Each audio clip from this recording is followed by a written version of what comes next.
A simple woman named Natalie was humiliated, drenched, and violently shoved out of her high school reunion at the Marriott in Chicago. Her ex and old classmates tearing her apart with laughs and fists, until her billionaire husband, Victor Grayson, stormed in to flip their world upside down. The ballroom glittered with wealth, but Travis, her smug ex, doused her with water, snarling, "Useless and poor," while Kelly dumped her purse and Mike slammed her into a table, the crowd cheering her out the door, until a mic crackled with a truth that'd bury them all. The room was all chandeliers and champagne flutes, a sea of sequined dresses and tailored suits, buzzing with old memories and new boasts. Natalie walked in wearing a plain black dress and flats, her auburn hair in a loose braid. She was gorgeous, deep brown eyes, a quiet elegance, but no one saw it. To her former classmates, she was just the awkward girl from back then, still stuck in their minds as a nobody. They had no idea she'd rewritten her story into something they couldn't dream of touching. Her ex-boyfriend, Travis, spotted her first. He was leaning against the bar, a beer in hand, his blonde hair slicked back, still carrying that cocky grin she'd once fallen for. "Well, look who crawled out of the woodwork," he said, loud enough to turn heads. "Natalie freaking Harper. Still useless, huh?" She froze, her smile faltering, but she didn't bite back. "Hey, Travis," she said softly, hoping to keep it civil. He laughed, a harsh sound that drew a crowd. "What's with that dress? You poor boring in bed and can't even afford something decent? Guess some things never change." The room erupted, old cliques reforming around his venom, like it was 1999 all over again. Travis didn't just stop at words. He stepped right up to Natalie, jabbing a finger in her face, his beer breath hot and sour. "You're a waste of space, you know that?" He spat, loud enough to hush the room. Then he grabbed her water glass and dumped it over her head, the icy liquid soaking her braid and dripping down her face. "There! Now you look as pathetic as you are!" he roared, laughing as Kelly whooped. "Perfect shot!" Natalie flinched, water stinging her eyes, but she didn't snap, just wiped her cheek, her silence a shield against their venom. Natalie hadn't come to show off. She'd hesitated even RSVPing, but her old friend Jenna had begged her to show up, saying it'd be fun to catch up. Natalie could have skipped it. She ran a powerhouse investment fund now, her days filled with boardrooms and billion-dollar deals.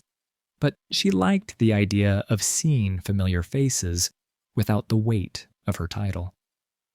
Her wealth was hard-earned, built from scratch after a broke college dropout phase, and she kept it under wraps. No diamonds, no designer labels, just her, humble as ever.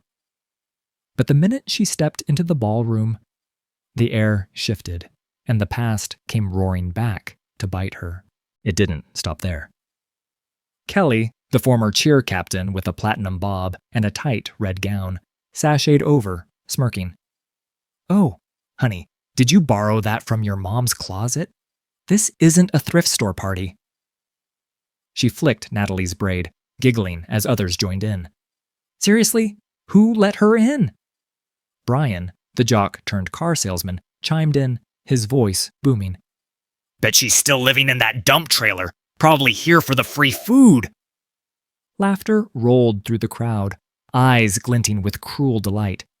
Natalie's cheeks burned, but she stayed quiet, clutching her purse, willing herself to ride it out. Kelly took it further, snatching Natalie's purse from her hands and holding it up like a trophy. "What's in here? Coupons? Food stamps?" She taunted, unzipping it and dumping the contents. Keys, a wallet, a phone, onto the sticky floor. "Oh, look, nothing worth a damn, just like her." Brian kicked the wallet across the room, smirking. "Bet it's empty. Poor girl's gotta eat somehow." The crowd howled, some stomping on her things, turning it into a game. Natalie bent to pick them up, her hands trembling, but she didn't argue, just gathered her scattered life as they laughed harder. Travis kept going, feeding off the attention. Remember how she used to follow me around like a lost puppy? Couldn't even keep me interested. Worst lay I ever had. He grinned at Kelly, who cackled, "Guess that's why you dumped her, huh?" Total snooze. A guy named Mike, now balding but still loud, shouted, "Hey, Nat, got a job yet? Or you still sponging off someone?" The taunts piled up, a wall of noise that hit her like punches. She tried to sip her water, hands steady, but inside, her heart was racing. She didn't want to fight, didn't need to prove anything to these people. The hostility turned physical. Mike wasn't content with words either.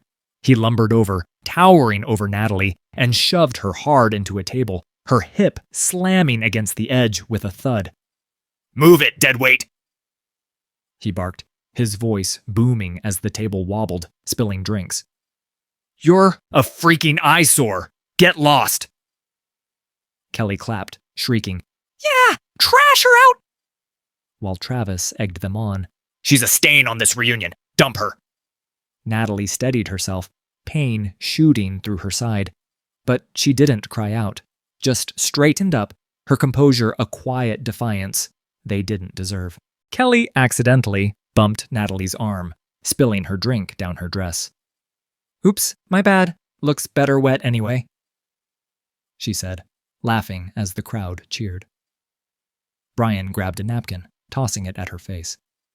"Wipe up trailer trash. Don't stink up the place." Travis stepped closer, towering over her. "You're embarrassing yourself, Nat. Time to go. Nobody wants you here." He waved at the group, rallying them. "Right, guys? Let's show her the door." They clapped and hollered, a pack closing in. Natalie's voice trembled as she tried to speak. "I'll leave if that's what you want." Kelly shoved her toward the exit. "Good riddance!" They didn't just nudge her out. They made it a spectacle. As they dragged her toward the exit, Brian grabbed a handful of cocktail napkins and threw them at her, one smacking her face with a wet slap. "Clean yourself up, you disgusting nobody!"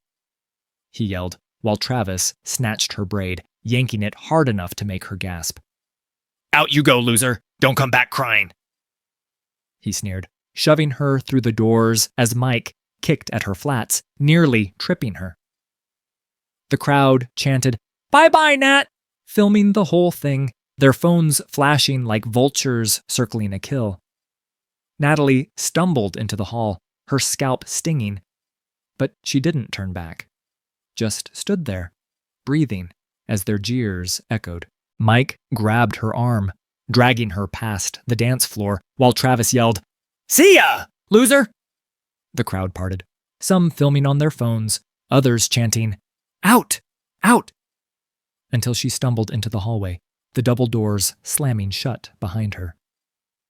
Natalie stood there, dress damp, braid fraying, the echo of their laughter ringing in her ears. Anger and hurt swirled inside her, but she didn't break. She hated being the target, hated how they'd turned a night of nostalgia into a public shaming. This wasn't about her anymore. It was about their need to feel big by making someone else small. She pulled out her phone, hands steady now, and texted Victor. "Hey, reunion's a bust. They kicked me out." He replied instantly. "What? Where are you?" She typed back. "Outside the Marriott? It's fine. Just rough." His next message was all caps. "They did what? I'm coming." Natalie sighed, a flicker of relief cutting through the sting. She didn't want a scene, but Victor was a force of nature. Once he knew she'd been hurt, there'd be no stopping him. Back inside, the party rolled on, oblivious. Travis was clinking glasses with Kelly, boasting about his latest sales gig, while Brian and Mike swapped stories about their glory days. The MC, a chipper woman named Lisa, took the mic, her voice cutting through the chatter. "All right, folks, time for a special announcement. Let's give a huge thank you to the main sponsor who made this reunion possible. Without her, we wouldn't be here tonight." The room hushed, curious. Lisa grinned. please put your hands together for Natalie Harper, chairwoman of Horizon Capital." A gasp rippled through the crowd, heads snapping around, searching for her. Travis choked on his beer, his grin gone. "Wait, what? Natalie?" Kelly's glass slipped, splashing red wine on her gown. "No way. That's not..." Brian's jaw dropped, his napkin hitting the floor. "The fun chick? Her?" Lisa kept going, oblivious to the shock. "Yep, Natalie's generosity funded every detail. Venue, food, drinks, the works. She's a legend now, running one of the biggest investment firms in the country. Let's get her up here." The doors swung open, and there she was, damp dress and all, stepping back in with a quiet grace that silenced the room. Then came Victor. He strode in behind her, 6'2", dark hair swept back, in a charcoal suit that screamed power. The air shifted. Every eye locked on him. Victor Grayson was a billionaire CEO, head of Grayson Enterprises, a tech giant that dominated the market. He'd built it from a garage startup into a global name, his charm and ruthless drive making him a legend in Chicago and beyond. He wrapped an arm around Natalie, his voice low but carrying. "You okay, babe?" She nodded, soft and steady. "Yeah, I'm good." He kissed her forehead, then turned to the crowd, his gaze like ice. "Who's Travis?"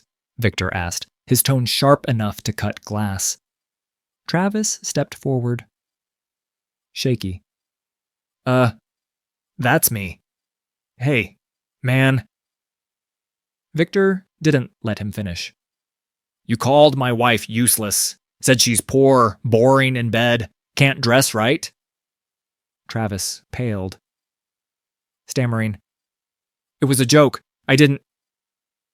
Victor's laugh was cold. "Funny guy, huh? Let's see how funny it is when I bury you." He pulled out his phone, dialing fast. "Sarah, it's Victor. Travis Coleman's got an app in at Grayson. Kill it. Blacklist him. Every division. Every partner firm. Done." Kelly tried to slink back, but Victor spotted her. "You, red dress, wine spill. You mocked her too?" She froze, voice small. "I didn't mean..." He waved her off, dialing again. "Mark, it's me, Kelly Sanders, realtor, right? Pull her license through our contacts."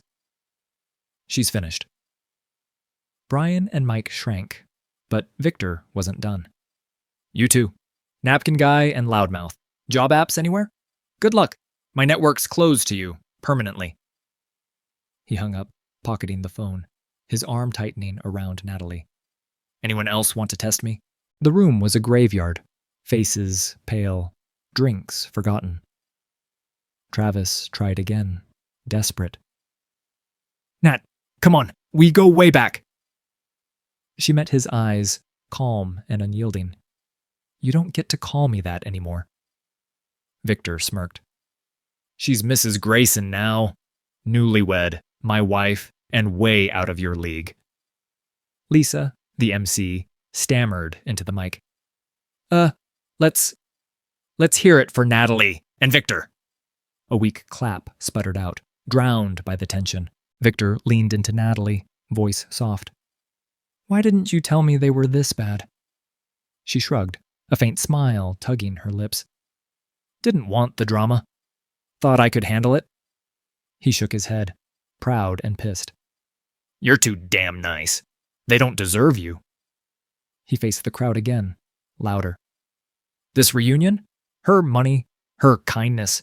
And you clowns trashed her for it. Enjoy the night. It's your last taste of her generosity." Travis's phone buzzed. He checked it, face crumpling. "My app's rejected. No longer eligible." "What the hell, man?" Victor grinned, dark and dangerous. "That's step 1. Step 2's you never working in this city again." Victor wasn't done. He cornered Brian and Mike by the bar as the night wound down, his presence a wall of menace. "You shoved my wife, threw crap at her. Think that's a game?" He growled, dialing his phone. Sarah, add Brian Decker and Mike Russo to the blacklist. Every industry I touch, they're poison. Ruin them. Brian stammered. Dude, it was a joke. But Victor cut him off. Joke's on you now. Your dealership, dead. Consulting, over. Mike's face crumpled, his phone buzzing with a firing text mid-sentence. The crowd watched, silent, as their worlds imploded. Victor's wrath, a guillotine they couldn't dodge. Kelly's hands shook as she scrolled her own screen. A text from her broker. License under review. Sorry, Kel. Brian and Mike whispered, panicked, their boasts turning to dust. The ones who'd laughed loudest now stared at Natalie, her damp dress a badge of honor, her silence a weapon they'd never understood. She didn't gloat, didn't need to.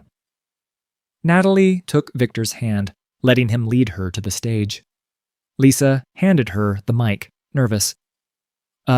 Anything to say? Natalie paused, then spoke, her voice clear. I came to see old friends, not to settle scores. But you made it this. Enjoy what's left. I'm done here. She stepped down, Victor at her side, and they walked out, leaving the ballroom in stunned silence. Later that night, as the reunion fizzled, Travis tracked Natalie down in the lobby, his cocky grin replaced with a sweaty, desperate grimace.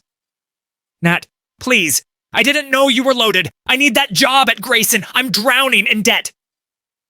He begged, voice cracking. Kelly joined, clutching her stained gown. We're sorry, okay? Don't let him ruin us! Natalie looked at them, her damp dress still clinging, and shook her head, calm as stone. You called me useless, trashed my life for laughs. Beg all you want. I'm not saving you. Victor loomed behind her, smirking. You heard her. Get lost. They slunk away, broken, their pleas dust in the wind. By Monday, the fallout hit hard. Travis's job hunt stalled. Every firm he called had his name flagged. Victor's reach choking him out. Kelly's license was revoked. Her real estate gig dead. Clients dropping her like a hot coal. Brian's dealership let him go, citing reputation risks, and Mike's consulting contracts vanished overnight. Kelly tried one last shot the next day, ambushing Natalie outside her office, tears streaming, gown swapped for sweats. Please, Nat, I'm sorry. I'll grovel. I'll quit real estate. Anything. Don't let him destroy me. She sobbed, grabbing Natalie's arm. Natalie pulled free, her voice cool and final. You spilled my drink, trashed my stuff, laughed me out. You're done. I don't forgive that. She walked away, leaving Kelly crumpled on the sidewalk, her pleas drowned by the city noise. Victor's network had already shredded her career. No calls returned, no deals left, just a void where her life used to be. The reunion's Facebook page exploded, photos deleted, apologies posted. But Natalie never replied. She was busy running Horizon, her fund thriving, while Victor made damn sure her enemies sank. They didn't see her again. Natalie and Victor sat in their penthouse that weekend, her in sweats, him pouring wine, the city skyline theirs. You're a saint for putting up with them, he said, half smiling. She laughed, soft and real. Maybe, but you're my devil. Thanks for the backup. He clinked her glass, eyes warm. Always, Nat. Always. The ones who'd torn her down were gone. Their worlds collapsed, all because they couldn't see the queen behind the plain black dress. If you enjoyed this story, don't forget to like, share, comment, and subscribe for more.